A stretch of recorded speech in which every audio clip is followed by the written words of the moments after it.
Azad Kashmir election का दूसरा मरहला 21 हलकों में पोलिंग कल होगी।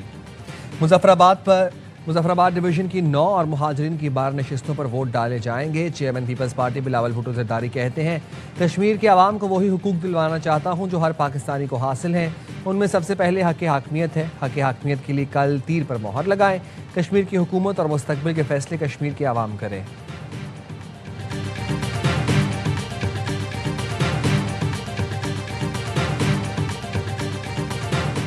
भुट्टो साहब मुझे लगता है अपने कांटे बो रहे हैं खुद के सामने। इस किस्म के टेम्परमेंट का बंदा जिसको बात करने का लिहाज नहीं है। मिसाक जमहूरियत हुआ था, खुदा बख्शे उस मिसाक जमहूरियत को, जो मुझे लगता है अब तो रोन दिया उन्होंने अपने पैरों के नीचे। उसमें हमें जवाब कभी देना पड़ जाता है जब इस तरह की बात की जाए। 80% उनकी बातों को इग्नोर करते हैं। बिलावल भुट्टो हमारी उल्टी गिनती से पहले अपने वालिद और चेयरमैन सेनेट से इस्तीफा लें। वज़ीर इत्तलात पंजाब अज़मा बुखारी कहती हैं, बिलावल भुट्टो अपने रास्ते में खुद कांटे बो रहे हैं। उन्हें मरीम नवाज की शानदार कारकर्दगी का खौफ खाया जा रहा है। ऐसा नहीं हो सकता ये हमारे बड़ों की तौहीन करें और हम बिल्कुल चुप बैठे रहें। हमें अभी तक क़यादत ने रोका हुआ है, वरना बहुत अच्छा जवाब देते।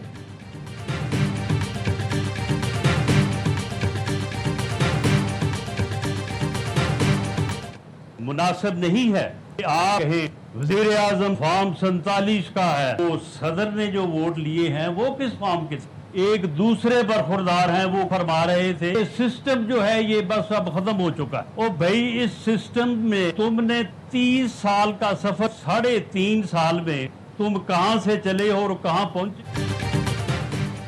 वज़ीर आज़म फॉर्म 47 का है तो सदर ममलिकत ने जो वोट लिए वो किस फॉर्म के थे। वज़ीर आज़म के मुशीर राना सनाउल्लाह का मुजफ्फराबाद जलसे में मुखालिफिन को जवाब कहा, अगर ये सिस्टम फेल हो गया है तो बताएं उन्होंने 30 साल का सफ़र 3 साल में कैसे कर लिया। वज़ीर आज़म 18 घंटे काम कर रहे हैं। मुल्क डिफ़ॉल्ट से बचा, आज दुनिया पाकिस्तान के साथ खड़ी है। हमें कॉकरोचों से ना डराया जाए। कॉकरोच कहते हैं चोर दरवाज़ों को बंद किया जाए।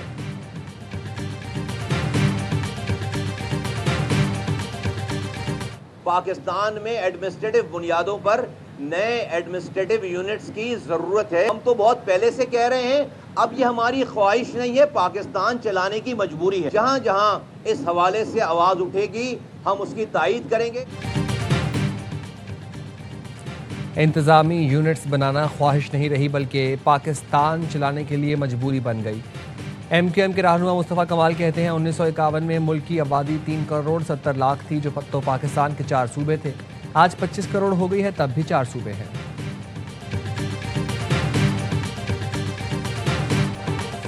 सदर ट्रंप ने ईरान के खिलाफ नए हमलों की हिदायत जारी कर दी, जो मुमकिन तौर पर इसी हफ्ते के आखिर में शुरू हो सकते हैं। अमरीकी अखबार का दावा, रिपोर्ट के मुताबिक अमरीका और इसराइल ईरान की तवानाई के मराकज़ पर हमला करने की तैयारी कर रहे हैं। मुमकिन हमले में ईरान के बिजली घरों और ऑयल रिफाइनरीज समेत तवानाई से मुतालिक तंजीमात को निशाना बनाया जा सकता है। अमरीकी सदर डोनाल्ड ट्रंप कहते हैं ईरान बस गुस्सा दिलाता है, झूठ बोलता है और हकायक तोड़ मरोड़ कर पेश करता है। इस पर एतमाद कम होता जा रहा है। हम ईरान पर बहुत सख्त हमले करेंगे। एक वक्त आएगा जब वो कहेंगे हम अब मजीद बर्दाश्त नहीं कर सकते।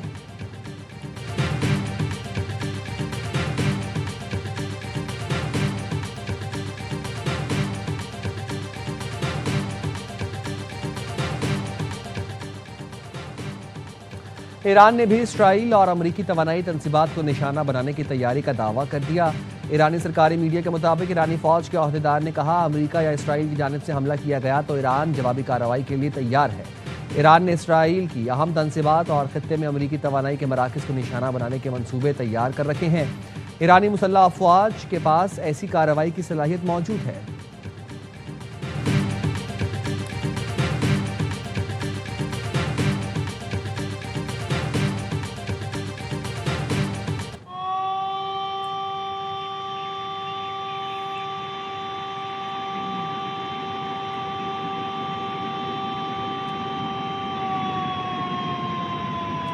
इस्लामाबाद में मूसलाधार बारिश के बाद रावल डैम के स्पिलवेज खोल दिए गए। रावल डैम में पानी की सतह 1748 फुट तक पहुंचने पर स्पिलवेज खोले गए।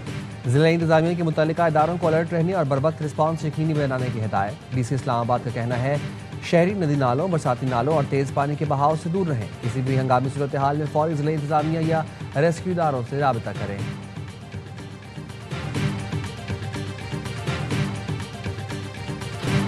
पाकिस्तान का नौजवान बाशऊर है। मोहसिन नकवी के बयान से नौजवानों में मायूसी नहीं फैलेगी, बल्कि वो कहेंगे कि देर आई दुरुस्त आए। DGISPR lieutenant general Ahmed Sharif Chaudhary कहते हैं, पाकिस्तान के नौजवानों को क्लैरिटी है। हम इस उम्र में इतने क्लियर नहीं थे जितने वो हैं। दुनिया के हालात देखकर उन्हें रियासत की अहमियत का मुझसे और आपसे ज़्यादा अंदाज़ा है। वो पाकिस्तान से मोहब्बत करते हैं, उन्हें पाकिस्तान पर यकीन है। उन्हें पता है पाकिस्तान के सिवा उनकी पहचान है ना इज्जत। उन्हें क्या चैलेंजेस दरपेश हैं वो जानते हैं और वो बेहतर तब्दीली के ख्वाहिशमंद हैं। आबादी के लिहाज से आज का नौजवान ही सबसे बड़ा स्टेक होल्डर है। अगर तब्दीली पर बहस हो रही है तो इससे नौजवानों के हौसले टूटे, नाउम्मीद कम हुई।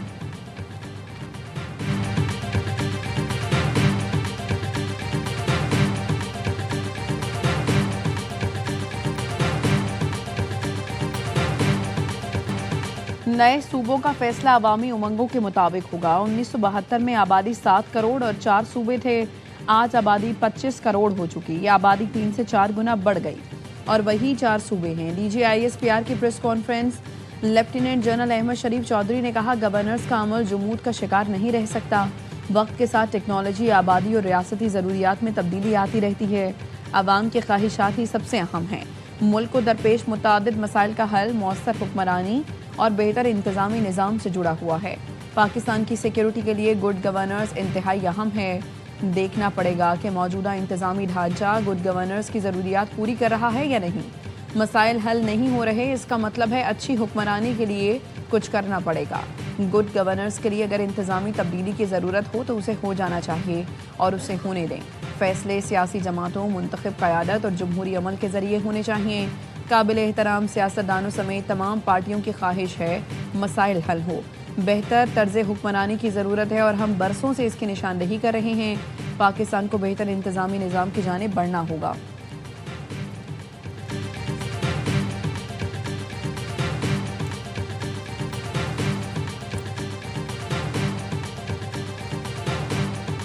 पाकिस्तान और कश्मीर एक दूसरे के अटूट अंग। कश्मीर पाकिस्तान की शहरत था, है और रहेगा। तो there is only one voice that comes from Pakistan कि कश्मीर बनेगा Pakistan. And only one voice that comes from Kashmir, Pakistan हमारा है, हम पाकिस्तानी हैं, हम पाकिस्तानी हैं, पाकिस्तान हमारा है। Nothing can change. Kashmir Pakistan की शहरत था, है और रहेगा। कश्मीर से आज भी एक ही आवाज़ उठती है कि पाकिस्तान हमारा है और हम पाकिस्तानी हैं। तर्जुमान फ़ौज पाकिस्तान ने कहा, पाकिस्तान का सबसे लाडला बच्चा कश्मीर है। कश्मीरी चाहे यहाँ का हो वहाँ का हो, वो कहता है कि मेरी जान पाकिस्तान है। पाकिस्तान और कश्मीर एक दूसरे का अटूट अंग है। बोलते हैं काबिज फ़ौज नहीं चाहिए। तुम्हें पता है कश्मीरी और फ़ौज का रिश्ता क्या है? 1 लाख फ़ौजी कश्मीरी हैं। तुम क्या इनको लाना चाहते हो जो दहाइयों से कश्मीरियों पर जुल्म कर रहे हैं, बेटियों की इज्जत लूटते हैं? DGISPR का कहना है, अच्छा हुआ अफगान तालिबान रजीम ने बता दिया कि उनका DNA कहाँ से है। ये भारत को रिपोर्ट देते हैं और पैसे मांगते होंगे। अफगान तालिबान और RSS का DNA और मास्टर प्लानर एक ही है। हम इन दोनों को जानते और इनसे बखूबी निमटा भी जानते हैं। तालिबान रजीम ने हमारा टैंक कब्जे में लेने का झूठा दावा किया, तैयारा गिरने और पायलट पकड़ने का भी दावा किया था। शलवार कमीज में दिखाया जाने वाला पायलट शायद उनका कोई नशा ही होगा।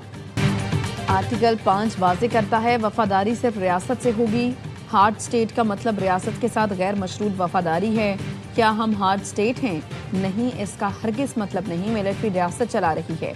DGISPR lieutenant general Ahmed Sharif Chaudhry ने मीडिया ब्रीफिंग में कहा, बातचीत का रास्ता ख़त्म हो गया। दहशतगर्द रियासत के सामने ना झुके तो भरपूर जवाब दिया जाएगा।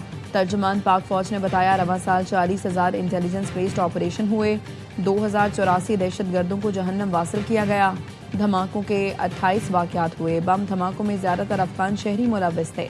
रवा साल मजमूई तौर पर 819 शहादतें हुई। दहशतगर्दी में 303 फ़ौजी जवान शहीद हुए।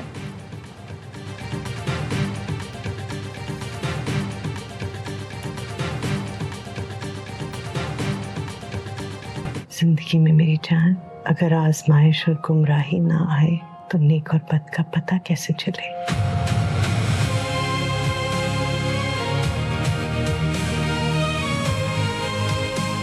सारी जिंदगी पछताती रही हूँ मैं, सारी जिंदगी पछताती रहूंगी।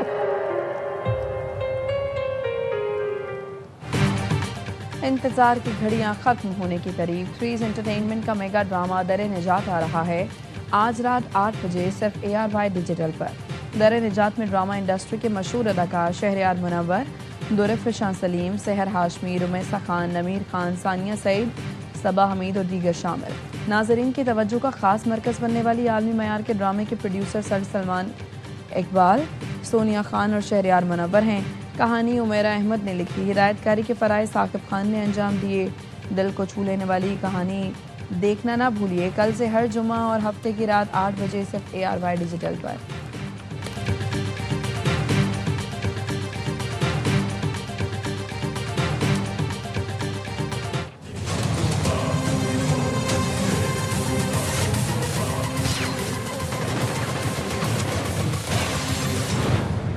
आगे मत बढ़ियो। अब आग लगेगी बस्ती। और ARY film, Salman Iqbal films और बिग बैंग फिल्म्स की पेशकश आग लगे बस्ती में दुनिया भर के बॉक्स ऑफिस पर 101 करोड़ रुपए का तारीखी संग मील अबूर कर लिया। फहद मुस्तफ़ा, माहिरा खान, ताबिश हाशमी और जावेद शेख की शानदार अदाकारी को दुनिया भर के मदाहों ने बेहद सराहा। फिल्म ने पाकिस्तान के साथ साथ ओवरसीज मार्केट्स में भी रिकॉर्ड कारोबार किया। दुनिया भर से 101 करोड़ रुपए का बिजनेस करके फिल्म ने ARY फिल्म्स के तमाम साबिका बॉक्स ऑफिस रिकॉर्ड्स तोड़ दिए। फिल्म की कामयाबी पाकिस्तानी सिनेमा इंडस्ट्री के लिए एक और बड़ा तारीखी संग मील साबित हुई।